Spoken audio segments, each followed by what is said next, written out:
This is how the young journalists are being ingrained into training.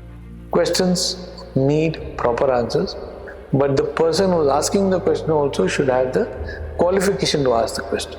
And that's where we actually planned the concept of having a Bangalore Media Foundation. The Kargil War started. I was alone because I was a stringer. I did my camera on my own, so I shot everything. They say accidents do happen, and sometimes the accidents are for good. Everything I owe it to Z, I would say. I joined NewsX. I went to the office on MG Road, and after that I find there's nobody there. Celebration of Abdul Kalam. These are small secrets that I'm sharing now at the moment. It's not like news that you see today. The news that time was very different, very systematic, very organized, very planned bulletins. So he told me about 40,000 dead. Unfortunately, television news today in India is left to doing propaganda. Today, television news is desk driven. It's no longer news. It is just a propaganda, or you have to fight for your story. 10 anchors that come to your mind, tell me how many have a journalism background. Ensure that you do not put down your country. Teleprompters fail. That is where journalism background for an anchor is very important. You don't go by the looks. Good anchors, good reporters coming out in the last couple of years. Fake news can't be stopped. Not every journalist is bad. Yes, the percentage may be less. Today everybody is a transport expert. Everybody is a metro rail expert. Life is like a roller coaster. True. The coaster took me up, power went off, stuck on top, don't know where to go.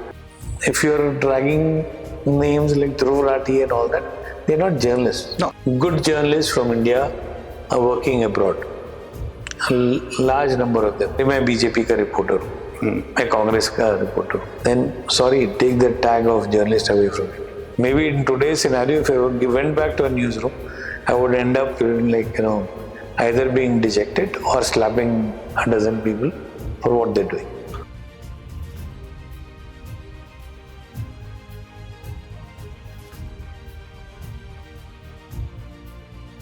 So you studied engineering, and what made you to get into journalism? Well, they say accidents do happen, and sometimes the accidents are for good. So basically, it was a passion which drove me to it. And after having studied engineering at it, financial services marketing with an associate of Citibank, and it was then that I realized that maybe writing was something that I was comfortable with. So I started writing part time on financial assets. And I also was writing on motorsports because that was a passion that I had as well.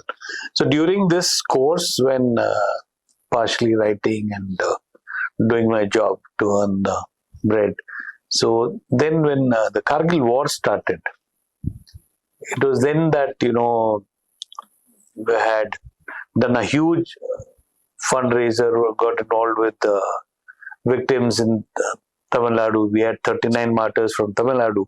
So it was then that we thought we'll honor the families, and I think that's when I got in touch with television media. At that time, there were only 3 channels. There was NDTV, there was Aaj Tak, and not even Aaj Tak. In fact, it was Z and another channel, apart from the Tamil Sun news. So then I got in touch. There's a very dear person till now I know, Rajesh Sundaram, a man who was at that time in Chennai as a correspondent for Z. And during interactions with him during the Kargil War, because every time that a martyr's body was brought, we would meet, interact, and that was the time, because I was coordinating on a voluntary basis all the families' transportation and all that. So it was then that I met him, and he said, "Your Hindi is good. Why don't you start things?" So I joined as a stringer. Actually, where was this? With Z News in Chennai. Okay.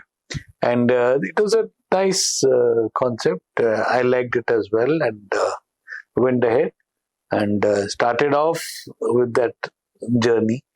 And I worked with this as a stringer for about a year, and then Z said, "Okay, why don't you join us full time?" And then I moved to Z News in Chennai, and that's how my television journey started. And I enjoyed every bit of it, and that was something that made me, because at the same time what happened was the Sri Lankan crisis, the Prabhakaran issue was very high, and Z sent me to Rameshwaram at that time and said that, you be there when the refugees come to get those videos and footages and all that.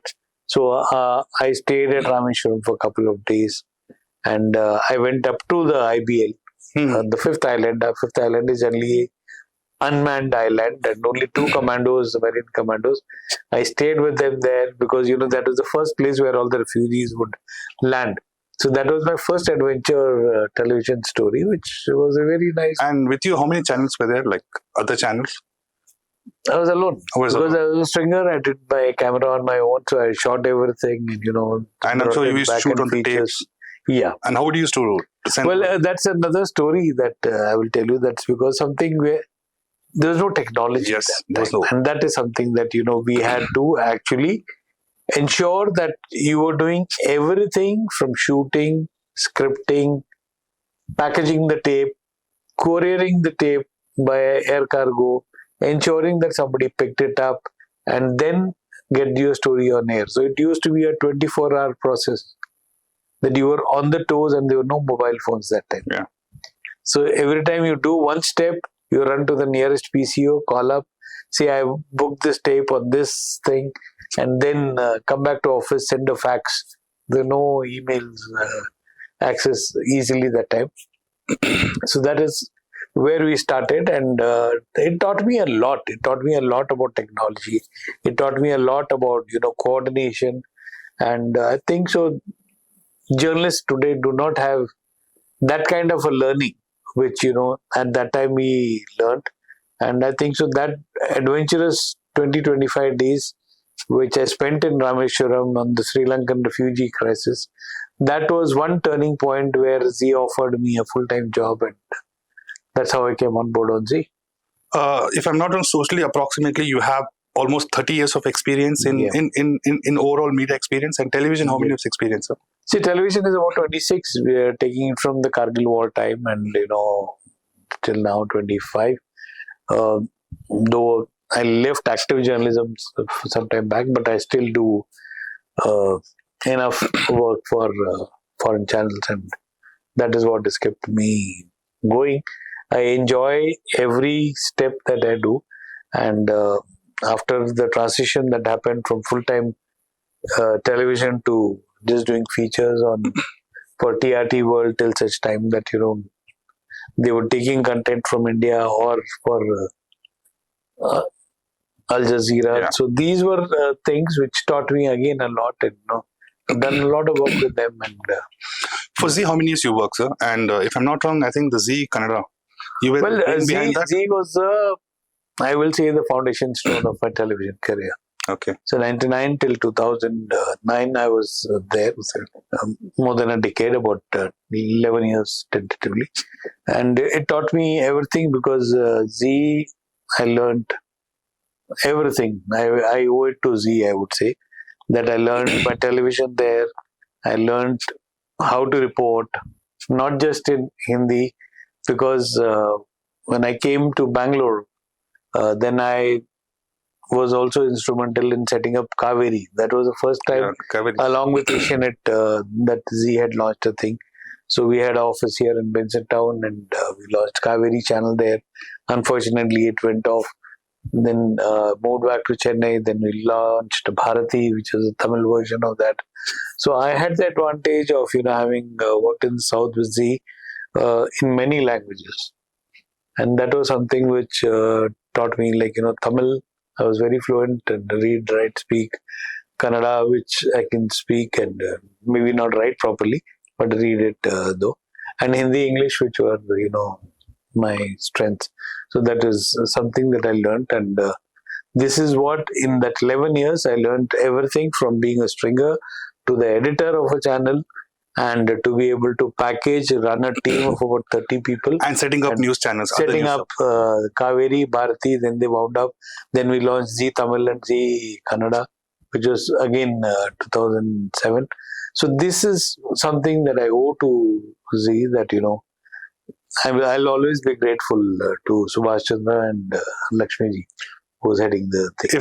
If I'm not wrong, after Z you joined INX, then after INX you joined News Nation, and for about how many years you worked so there? Basically, what happened in the South, one thing I realized over a period of time, that the viewership for Hindi was very, very less. And as I told you, my dear friend Rajesh Sundaram, he also left Z and he went to NewsX. And then he said, come over, and then I moved over. That's how we all generally work. And but joining NewsX was also a very funny incident. I'll never forget the first day in my NewsX, because that was a time when I joined NewsX. I went to the office on MG Road, and after that I find there's nobody there. And I was waiting from 10 o'clock till 12 o'clock, one coffee after the other. I would call people in Delhi office and nobody would pick the phone. And then I realized that, there were mass resignations in NewsX that day because of the Indrani Mukherjee issue. And people who had got me on board, Veer Sanghvi and Rajesh Sundaram, both of them had left the same day I joined. And then I was stuck. I didn't know what to do, because I've come trusting Veer Sanghvi and Rajesh Sundaram, and both of them left the same day that I joined. I had no job at that time, and then I said, okay, let me think. And then one thought came to my mind. I said, life is like a roller coaster. True. The coaster took me up, power went off, stuck on top, don't know where to go, can't jump off. So I said, okay, let's take life day by day, how it comes, and then we move on from there. So this is how I started NewsX, because I wanted to report in English, and that was just in time before the elections over here, because NewsX was launched timing with Karnataka elections, 2008, and then I went, we set up. First 4 months was like, very, very interesting in NewsX, because Karnataka elections were approaching, and a lot of pressure, because we wanted to make a mark in the South, because before that all the English channels generally had a very North Indian kind of a perspective. So NewsX, we started off with a very southern perspective, and we said, okay, let's focus on elections. So we got a team. We had a team of about 20 people who covered every constituency of Karnataka. That was the first time that a national channel covered Karnataka elections in detail, and that was a very challenging thing. So much so that I'll tell you an incident.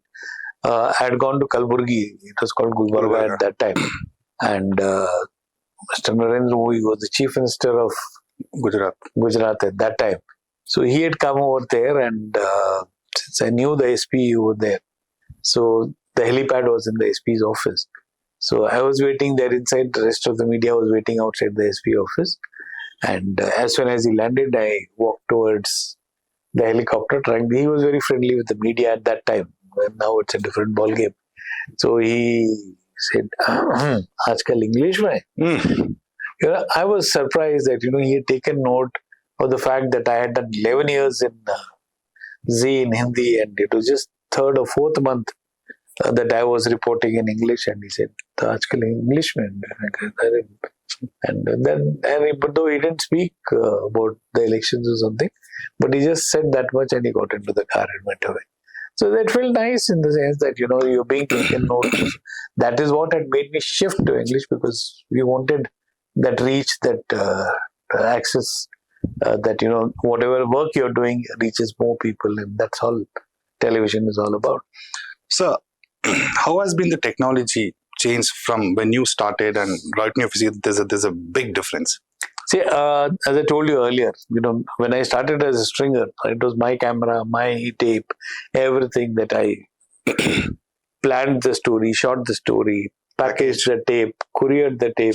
Sometimes if it was urgent, then you have to run to the airport, give the tape in air cargo. If you miss the air cargo deadline, then you go to the departure terminal and stand over there and request any passenger going to Delhi, "Sir, Delhi ja rahe ho. Can you take this tape for me?" Somebody will collect it. So, that kind of things where we had to coordinate everything. And then came the FTP system, where, the feed was sent slowly, where you process it on a system, and it took 4 hours, 5 hours. So you did a story in the morning, And you finished it by evening, and then the internet was very not slow. like what it is today. So you would be sitting in the office just watching the FTP server as to how the files are moving, and by the time you finished your work was about 2 a.m., 3 a.m. sometimes, and because the story was important and you wanted it to be downloaded before the next morning. So that was what was the learning initially thing, and then came Obi-Wan's. and that was much later. Z got Obi-Wan's much after Aaj Tak had got them or NDTV got them. But this was a learning thing. And one interesting thing I'll tell you on how to beat technology. That is where your creativity as a journalist comes. There was an RSS meeting which was happening in Kanyakumari. And so went over there, as I told you, Aaj Tak had OB, Sahara had an OB, and other channel, NDTV had an OB. Z did not have an OB van at all. But I travelled to Kanyakumari 2 days before the meeting. Okay. Got a brief of the entire 3-day session, what is going to be. And then I recorded dummy lives. Okay. I knew day one. So I would, in the beginning of the live, say day one, opening session, and then, make a colleague read out 3 questions to me. I would record the answers and put. So that's how I recorded for the whole 3 days. I did about 14 such sessions of, possible question answers that could be there. And I knew that, 80-90% because I had that way. Satsang Jalakji was very nice. And so I had access. So I knew what was going to be like, the main issue. And Ram Madhav was there at that time. He was very helpful. So I could do dummy lives. Went to the railway station, gave the tapes to a passenger, and my colleague in Chennai, he uplinked the footage from there. And every time, my live would come, all the other channel reporters were wondering as to what happened, where is the OB? They were surprised that we have hidden the OB van somewhere. Okay. The fact is we didn't have an OB van at all. These are all what we call as dummy lives. And we were using only the dummy lives, and where it went right, they used it. Where it once or twice it didn't think, they did not use it. But we had equal coverage with what the other channels had with the OB van with the OB vans and all that. So this was, one well-kept secret, so much so that the Sahara correspondent and the others, they came around my hotel trying to search where the OB van is, and that was.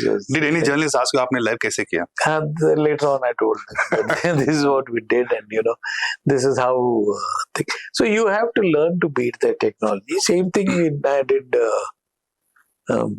Celebration of Abdul Kalam. These are like, small secrets that I'm sharing now at the moment. When APJ Abdul Kalam was made the president, I went 2 days before. Okay. He was swearing in. And same strategy of Obi-Wan problem. celebrating over there and, recording it and coming back to Chennai from Madurai by flight and doing the same thing. And, everybody was surprised that how come he's here also and there also. So these are small things. No, sometimes in live we see small goof-ups. Do you think there was no goof-up from your side? There was. I told you, some they couldn't use because maybe it didn't go as accurate as I had planned or predicted. So those bloopers will always be there.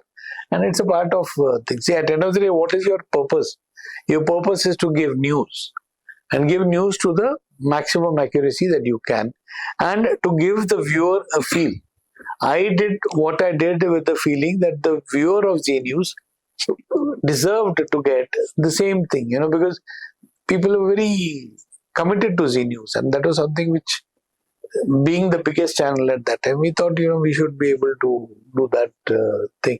So you beat technology sometimes with smartness, and there's nothing wrong in it. So I want to ask you one thing. You said about you used to physically transfer the tapes. Any incident where you have story? So sometimes tape has been misplaced. So that how do you should balance them? How you should respond? No, nothing. To the see, the rider would not be able to get the arrival passenger, and the passenger couldn't wait at the airport. You would go home, then you coordinate and thing. So those kind of things were very thing. But okay, because what at that time as a South Indian reporter, what we were doing was not that breaking news was happening on the breaking news would happen on the phone. It is a follow-up story that would go by tape, by cargo, and that would be something, because it's not like news that you see today. The news that time was very different, very systematic, very organized, very planned bulletins. And how, you should have that complete meal. Start with politics, sports, entertainment, everything. Today is what just breaking news. Every third minute breaking news happens. So that's not what is news now. The news was that time, and there would be a certain segment, how it's like in a newspaper.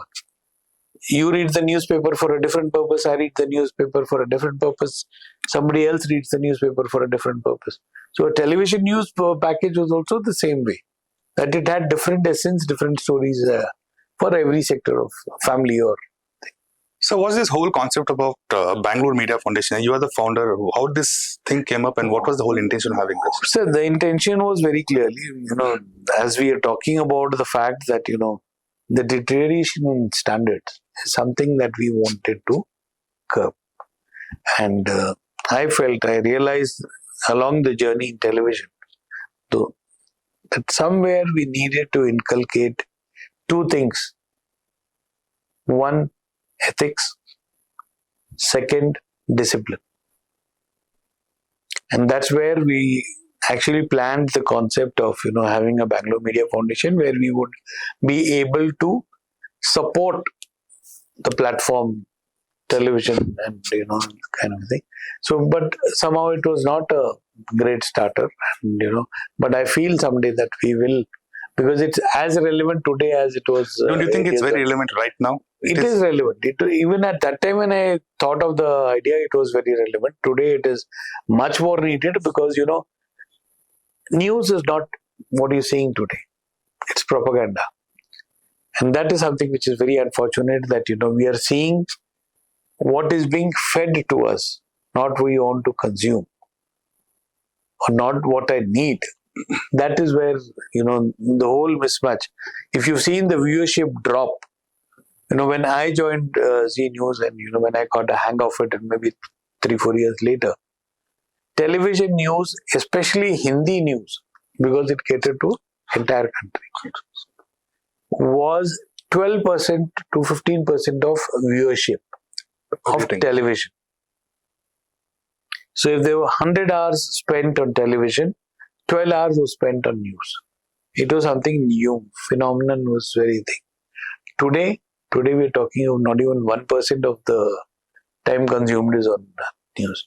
Maybe yes, when Operation Sindoor happens, or when elections happen, at that time the consumption goes up. But if you were to look at the overall percentage of contribution of news, it is terrible. Consumption in what ways? I mean, when you reported, it was accurate information was given. Right now, you give an example of Operation Sindoor. The kind of news information, what we understood, like the way how reporting was done, the way how studio debates were happening. Do you think people trust news today? There are different ways of looking at it. I mean, there are two types of people. One who want to see what they're seeing. They're very happy with what they're seeing. Another set does not agree with what they are seeing, but is compelled to see what they are seeing in terms of a thing. In a BBC or in any other international channel, so much so that even, I will say, in a country like Malaysia,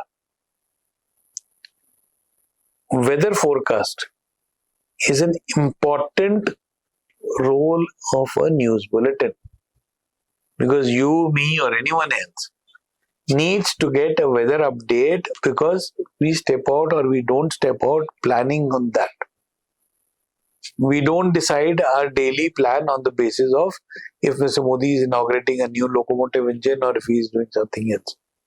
So that is not what is the thing. Unfortunately, television news today in India is left to doing propaganda. And that is something which is very unfortunate, because I remember an incident.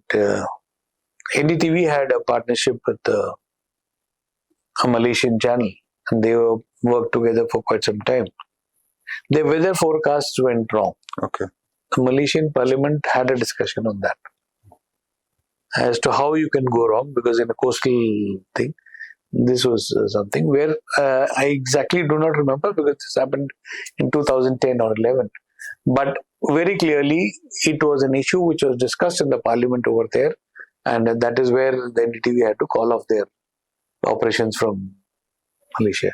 So these are the essential duties of a television news channel, that it gives you complete wholesome package of what is happening. And that's where all these things come.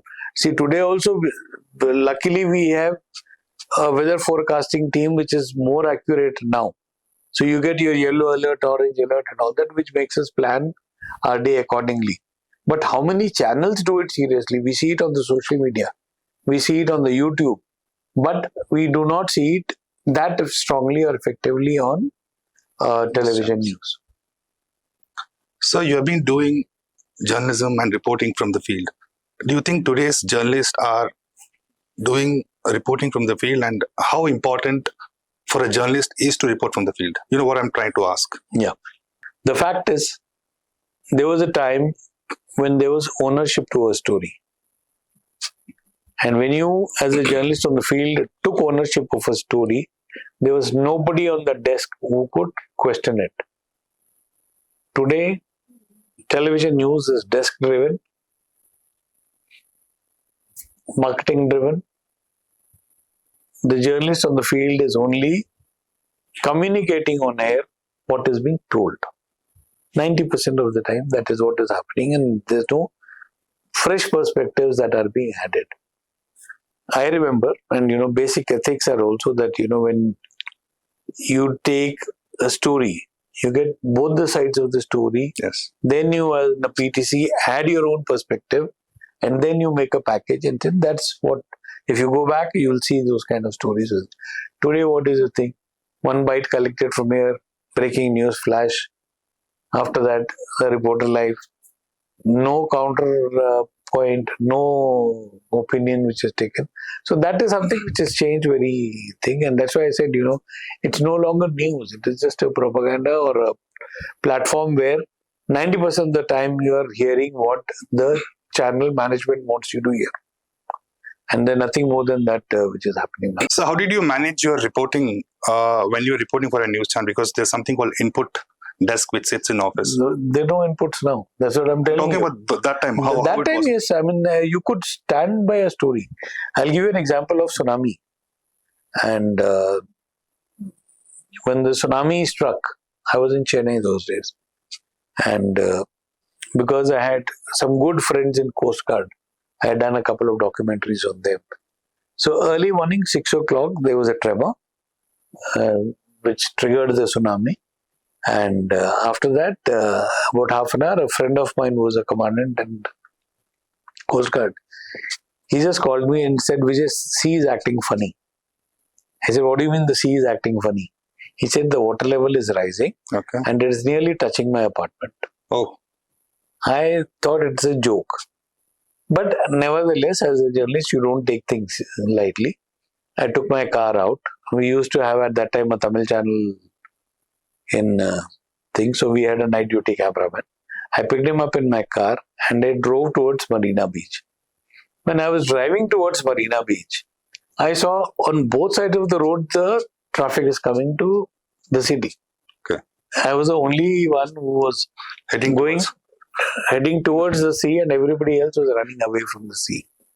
And then I reached over there. I couldn't reach the Coast Guard headquarters because it was total chaos.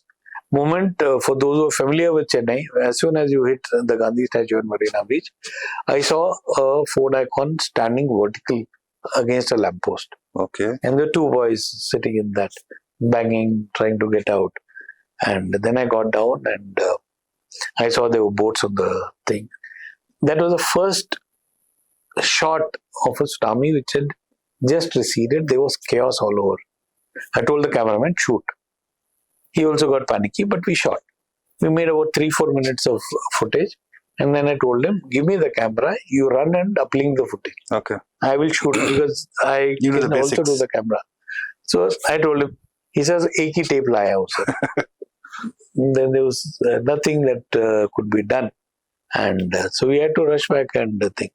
So, and at that time I was laughing. I thought it was a freak phenomenon. I called up a friend at that time and I said, "Arey yaar, tumhe pata hai pani kahan tak aa gaya hai? The water has come till the road." And for people who are familiar with Marina Beach, the water to the road is about half a kilometer. So the water had come till the road. And I was laughing over it. I thought it was just a freak phenomenon. We had not even an idea of the number of deaths that had happened at that time. I thought it was just okay, fine. We pushed the car down, pulled those two boys out, and I came back and then I flashed the news to think luckily.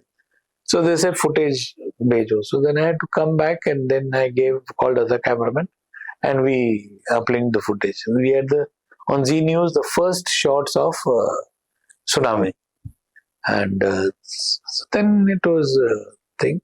Then gradually, when reports started coming from rest of Tamil Nadu that similar occurrences that happened there, then at that time NDTV had broken at that time. 6 dead in tsunami. My channel was putting pressure. Confirm karo. I said I have no news, but this is still confirmed. And then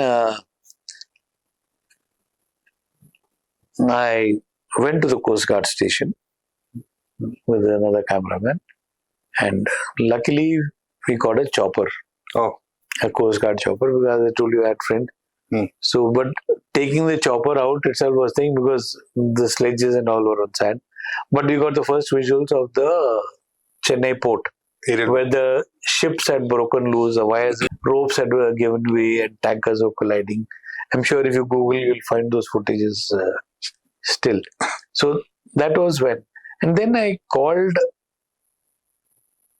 ADGP Intelligence and asked him, I said, "Sir, death toll, if you can just tell me."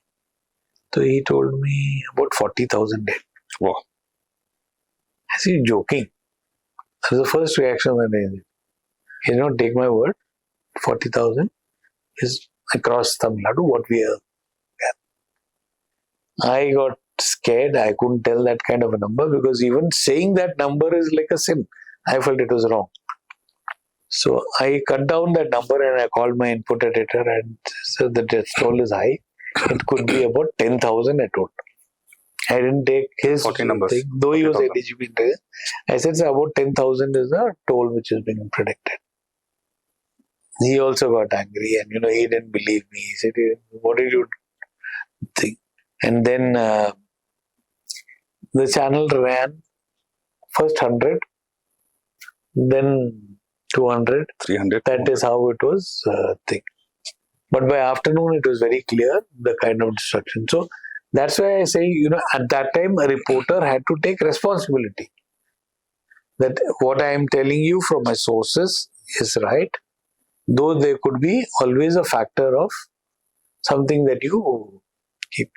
Today, it's not there. Somebody decides a figure somewhere and runs it or suppresses it and all that kind of a thing. Reporters are left with very little. I'm not criticizing the present day format in terms of how it is, but this is how the young journalists are being ingrained into training. That they learn this and they do this in terms of. Can't help it because it's a call from the input. As I told you, practically there is no input now at the moment. It's only the output which decides कि आज क्या चलाना है, आज क्या करेंगे, what is the stuff that we need to run on air. So that is their call that they take, and around that they build that opinion and the stories and kind of thing. Anyway, I think so. This is practically a passing phase.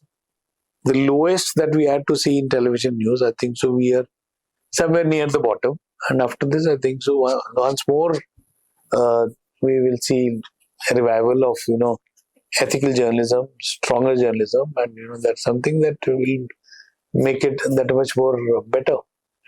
Sir, do you think somewhere the guys who sit in input, they should be trained how reporting is done to understand the problem of a journalist who is reporting from the field, than listening to him, than creating their own stories. And see, there has to be a conviction. Hmm. There has to be a conviction. And only when you're on the ground and you're able to, get the thing, you have to have the ability to fight. You have to fight for your story. You have to fight for what you're saying is right or wrong.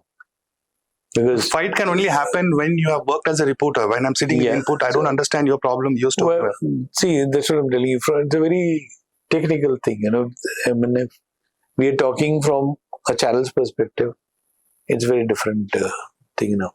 But clearly, television news, which used to be reporter-driven, today is desk-driven. That is a broad thing that I'm saying, and which is not good. Because somebody sitting on the desk does not know the nuances. Who said what, in what circumstances, why it was said, in what context it was said. That only a reporter on the ground can understand, and nobody else. So what do you think about today's anchoring? So do you think before they getting into anchoring or newscasting, they should be a good field reporters first, a good script writers first? Out of anybody 10 anchors that come to your mind, tell me how many have a journalism background. An answer. But I don't know. I'm not talking about the qualification. I'm talking about field experience. No, that's what I'm saying. See, a Srinivasan Jain, Pranay Roy, or a Pranay Roy, or Barkha, or Rajdeep. These are people who come out of the ground, they report, they feel, they sense what is happening. But if you're looking at today's thing, how many of them? I'm asking an open question. Maybe out of 10 anchors that come to your mind, maybe one. The others will be either from a theatre background or from a communication background or a PR background. So this is not what the thing, because delivering news without understanding news is not something that can be easily done. The teleprompter cannot always help you. Teleprompters fail. Yeah. That is where journalism background for an anchor is very important. You don't go by the looks, don't go by the communication style. You will see on Al Jazeera, you'll see on BBC, 55, 60-year-old people, they come and they anchor shows over there because they understand the depth of the content that they're talking about. That unfortunately is missing away. So since you have been into television industry, news channel, you have worked as a journalist, how important is the role of a video journalist for a story, sir? He is the backbone. The backbone is not seen. How much of freedom you used to give for a video journalist when it coming about a story? It depends on case to case. There are stories which are television journalist driven, where the Vijay plays a crucial role. If he doesn't get the nuances, if he doesn't get the feel, if he doesn't shoot what is important to build an emotion, in a feature especially, it's a different thing. But in a breaking news scenario, I will not give him that kind of a freedom. I will say, boss, karo, niklo. That is how you plan thing. So you have been doing freelancing. And if I remember, we both did a project for TRT World.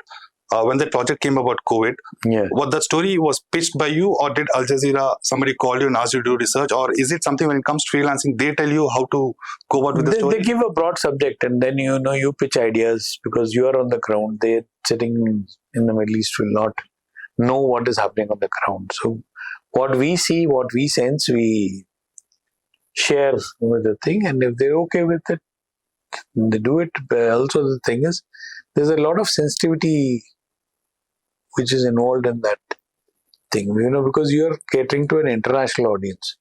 You're not doing a local news. So what you package, it should touch the emotions of somebody sitting in Europe, somebody sitting in Africa, somebody sitting in Middle East. They should be able to relate to the subject and the story. And that's what makes it, that much more challenging. And when you report for an international channel, you always have to do it with a very broader horizons, broader perspective, and also be able to ensure that, you do not put down your country just for a story. So that was something that, so sometimes there were stories which we did, sometimes where you felt that it could degenerate the country, you refuse. say, I'll not do it. No, then that's okay with them also. Has anything come like that to you? Yeah, it used to, but we always Refuse it. say, no, I am not doing it. You can think. Sir, is social media good for journalists? Depends on how you want to use it. You want to use it to promote your work, most welcome. You want to promote it to put your point of view, please use it. But if you want to use it to bash somebody, I don't think so. It's the best idea. Because, the more you get isolated into social media, the more you project yourself as a savior of, thing. You have, as a journalist, your thinking has to be wide, open, and think broader than what your otherwise personality may be. Because a good journalist always has a very fair perspective to everything. And if you get narrowed into, thought processes of caste, clone, all that kind of thing, it's not going to help you. And what and where do you see the future of television? Because I told you, the worst is over. I can very confidently say there's no newer depth that television news can hit. I think so. We're seeing revival. We're seeing good anchors, good reporters coming out in the last couple of years because they realize that they have their own independent mind, independent voice, and we're seeing that happen. And though there are people in every channel who are exemplary, many of them have worked with me, many I have learned from. They're exemplary. Maybe their voices are stifled at the moment, but there will be a time when they will be again at the top and be able to do it. Not every journalist is bad. Yes, the percentage may be less, and they may be choked for some time. But you can't choke people always. In this present world, in the digital era, how can a journalist be fast and present the news accurate when comparing? Because today there's a competition between digital and why compete? Because you need to be fast. No. Why? That's what I'm asking. That's how television works. Who breaks the first? Television works that way. And I had this clashes several times in NewsX because they would say that, Times Now is carrying this and this is what is happening. And then you use them and think. The desk will always put pressure on you. But if you are not able to verify, if you're not able to think, why will you break it? And if you're doing that, then it's wrong. I will not name the individual, but there was a reporter in Times Now at that time who would spin things out of context. But, why get into that race of wrong news?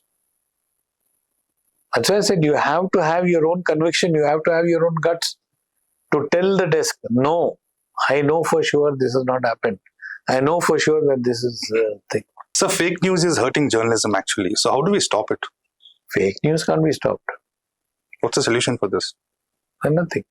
Even journalists carry out the fake news stories. We have witnessed so many stories. Yes. So what's the solution for that? Solution for that is only when there are stricter laws. And who's going to make the laws? Somebody who's convinced that fake news has to be stopped. Google initiative. I have also done my Google fact check workshop trainings and also other workshops that we attended. We all know that what was done during Operation Sindoor was also wrong. What is done otherwise also is wrong. But it is the editor who has to stop it. And that's where we see that fake news till such time that there is a cognizable offense made out of it. Only then, if there's a fear of punishment, that people will stop spreading fake news, otherwise they'll not. And most of the time, we share fake news without even verifying, without even knowing where it is. Day before yesterday, there was a WhatsApp group and somebody shared that COVID is coming back and, Singapore has found a discovery that it is not a virus, it is a bacteria which goes into your blood and, blocks the thing. It is absolute bullshit. I had to take out and insult the person in the entire group. Though I had first requested him to delete the news story, but he did not. So then I had to take the content and put it on the group. After that, he withdrew. So until unless we are aware of what we are doing and we have the firmness in our minds to be able to stop fake news, we will not be able to stop it. And this is a virus which will continue. So there's nothing. So what you see, what you believe, how much you want to believe, how much you want to see, you have to cut your sources thing. What they call the group of WhatsApp uncles. That WhatsApp uncles time is over now. So what's your take on mobile journalism and citizen journalist? It is good. In a very selective way, I will say again. Anything can be used, misused. Today, if you see social media platforms, there are so many such handles in Bangalore city itself. And I'm talking specifically about Bangalore, India, there will be thousands of them who calls themselves, X, Y, Z, this movement, that movement and all that. But what are they doing? They are either playing pawn in the hand of an MLA or they are targeting an MLA, depending on which side of the thing. So this is something where, too much liberty, too much freedom is also very dangerous. And citizen journalism is good to a limited extent. Today, everybody is a transport expert. Everybody is a metro rail expert. You'll see hundreds of, Twitter handles which give you stupid updates on transport. Verified, not verified, everything. And people also believe. If you remember in January when that first set of yellow line trains came, social media was celebrating as if the trains are going to start from 2nd of January. What happened? We are sitting in May and we don't even know when it's going to. So this is something where, there is no accountability on citizen journalism. And that is something which is very unfortunate and, should be discouraged. And that is where, real journalists or, the mainstream journalists will get that kind of credence because, that's what people want. The reasons citizen journalists or so-called, who have independently opened the news channel, because the mainstream channel is not actually raising the questions what should be done. So that's the reason they are acting as a voice. I strongly disagree with that. It's not that. How many citizen journalist platforms you can vouch what they are saying is true? Tell me one name. But at least they talk about road Tell issues. me one name. No, many names are there. No. Like, see, this is where I'm telling you. We all support thing. Okay, maybe one. If you're dragging names like Dhruv Rathi and all that, they're not journalists. No, I know.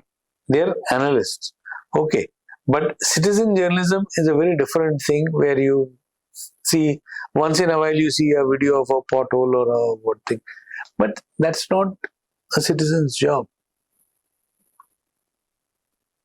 The citizen's job is to ensure you used to have a thing of letters to editor. If you have a problem, you think you are going to become a hero by sharing it on Twitter or on Instagram and making fun. It's not going to move BBMP. They are like white elephants. They will move when they want to move. We say pothole today and next 7 days is monsoon going to continue. There's no way that anybody, the best of the engineers in BBMP cannot fill that pothole. So who explains? Nobody explains that. A journalist understands it. That road relaying cannot happen during monsoon. If there is this issue happen, it cannot be done during monsoon. If wires have snapped, it cannot. So there has to be a context that has to be given to a story.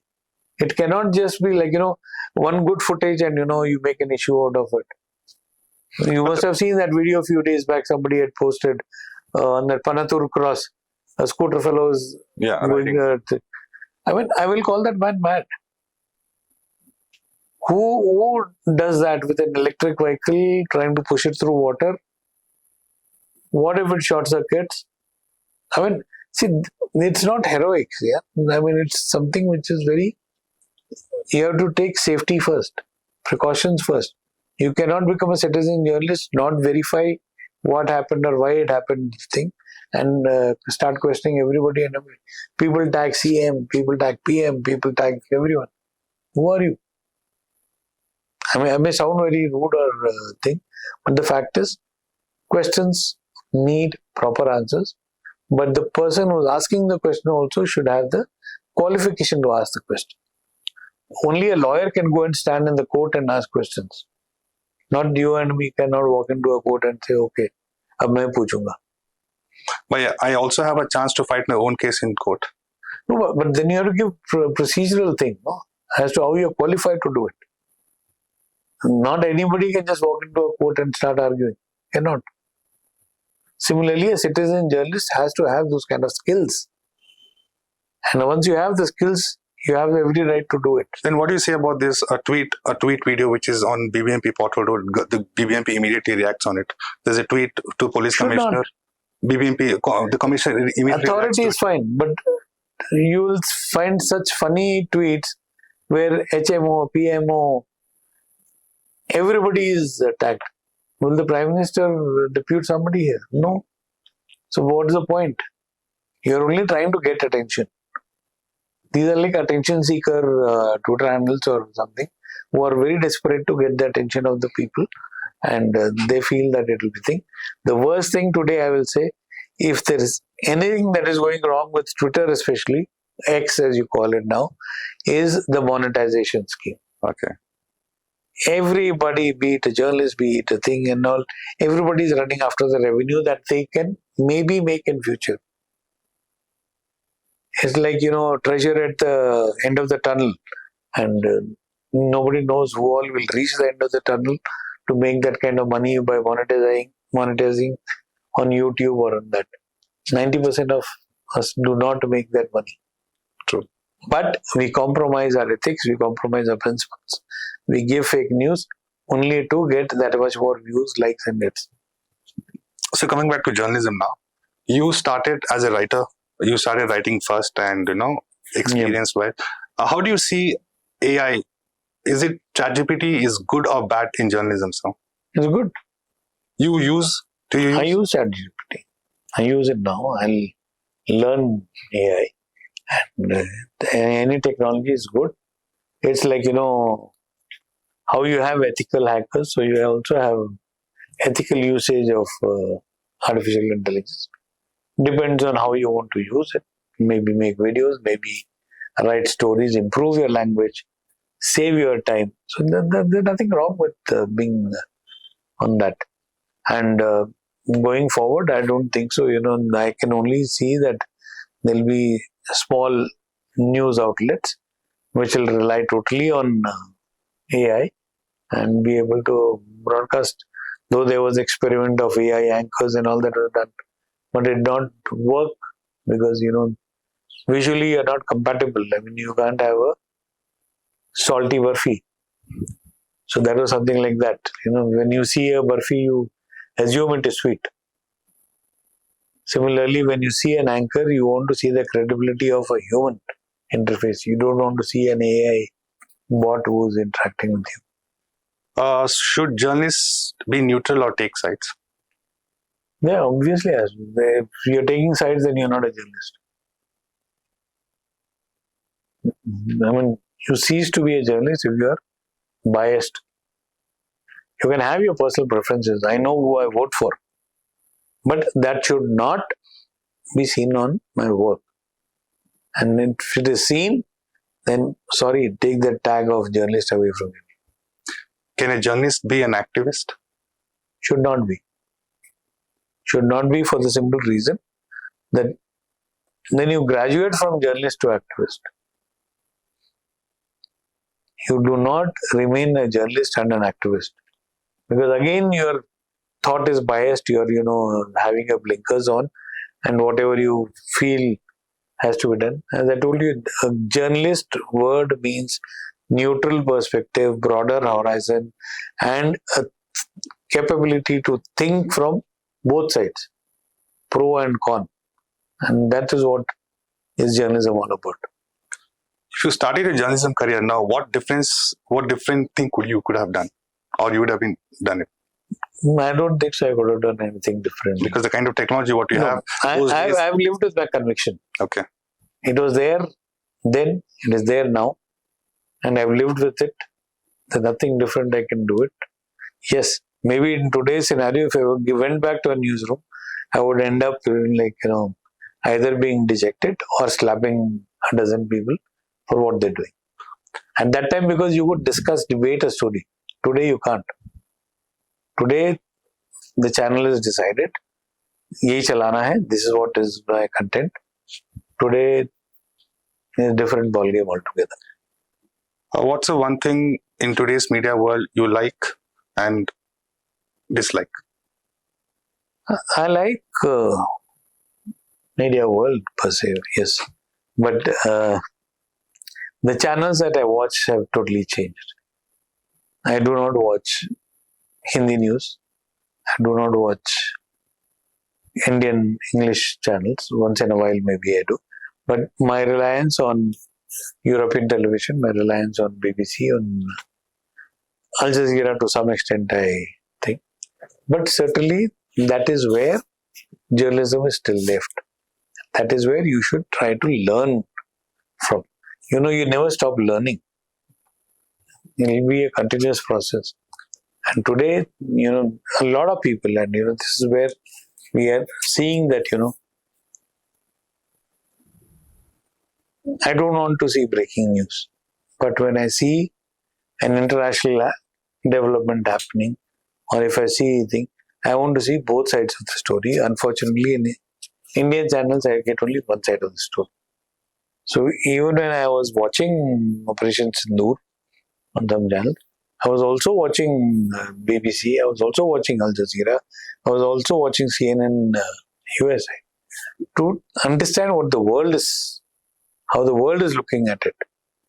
Because your quest for knowledge cannot be suppressed. That's what I told you. The channels today in India want to feed you with what they want to show you. They're not catering to what you want. We had a conversation on journalism. Do you still believe journalism is a good profession, a beautiful profession? It is more relevant. More relevant, certainly. That is something where celebrity journalism is not what one should look at. But to be able to cater to the society, and that's where, I said the conviction is that what you do should make an impact. Why do I do a story? I remember a story we did here. There was this team of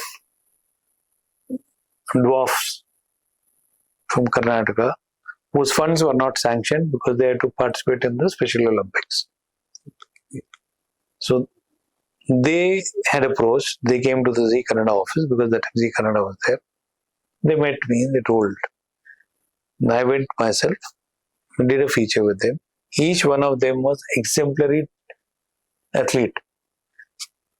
And we did showcase their thing. We carried the story and followed it up also with several stories. And I ensured the government at that time, H.D. Kumaraswamy was the chief minister, that he released funds for them. It gives you more joy than anything else. That's the power of journalism. That is where true journalism comes. There was similarly archer from Jayanagar, I remember, a young girl who did not have the money for the world archery thing. We did a feature on her. And she got, within 3 hours, somebody in Delhi sponsored her entire trip. That was a story for Zee News Hindi. That gives you joy. That gives you that happiness that, you took up an issue, a subject which was, the purpose of news was to reach out to people, and we did it. And one story I remember, when the COVID corona issue started, there was an issue called Tablighi Jamaat and a series of stories in Bangalore. That was also one of the major important stories. Yeah. But then again, see, I'll tell you, you're again getting back to what the desk wants.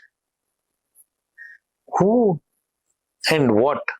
Where is the accountability? And this accountability, the Tablighi Jamaat, or if you talk of the Nizamuddin Dargah issue, anybody and everybody said whatever they wanted to on air. How COVID was spreading, what was happening, and all this and all that kind of thing. But the fact is, later on, did any channel get any legal notice? No. Until unless people become responsive, people feel that they are being shortchanged by being given wrong news and they start questioning, then only things will change. So how do you see this when they say Godi media? It's when you say Modi is in the sense what? Not sitting on the lap, but certainly again carrying one point of view, and that is where we're seeing this entire thing happen. It's very unfortunate. And you're calling them media also, you're calling them Modi also, then they don't match together. A true journalist or a journalist is one who has all sides. I laugh, when I meet some old friends. अरे मैं BJP का reporter हूँ, मैं कांग्रेस का reporter हूँ. A good television journalist does everything, every story with the same passion, same dedication, then thing, instead of becoming a beat reporter of a Congress party or a BJP party or any other party or thing. So that concept has to break, and that should not be the thing. If I've done Congress beat for 6 months, I should ideally opt for going to the other side to be able to get the other side of the perspective, not become an extension of a spokesperson's office. So, one last question. What's your message to the upcoming journalists who think they want to make their career in journalism? Well, they have enough inputs, and if they still the kind of developments, what things if the kind of decline that we've seen in journalism, and after that also, if there are people who are looking at journalism as a career, they are much more clearer in their thoughts than what you and me can add to their thing, because they know they can have the capability to change things, take it to a higher level from where it is, and that's the reason why they're opting for the profession now. There was a phase when everybody wanted to be an anchor, but today certainly not. That is not the charisma, because half the time when you went to colleges and you spoke to them, they say, I want to become an anchor, I want to become like Barkhadan. Today you don't see that, but today you see journalists who are looking at serious journalism, maybe on a private platform, maybe on an international level. I will tell you for the thing that, good journalists from India are working abroad. A large number of them. You go to CNA Singapore, you go to CCTN, you go to Al Jazeera, you go to TRT World, you'll find about 30-35% of the workforce in all these channels is Indian. In Africa, most of the journalists working, we don't know their names. I know some of them because they worked with me in the past. Indian journalists have fine skills, fine resources, and are able to grasp news that much more better. That's what makes them, being demanded across the world. Even BBC has a lot of Indian faces. So clearly, people who are studying today journalism are not locked to 3 or 4 channels name. They're looking at avenues, opportunities, not just over here and beyond. And I can tell you, this is something, if you have that conviction in you that you can travel and you can do good reporting or, analyze things better. A good journalist analyzes things better. Then, the world is a platform for you. Well, thank you very much for giving your precious time for Daily Salar Digital. Thank you very much. Thank you very much. It's always a pleasure.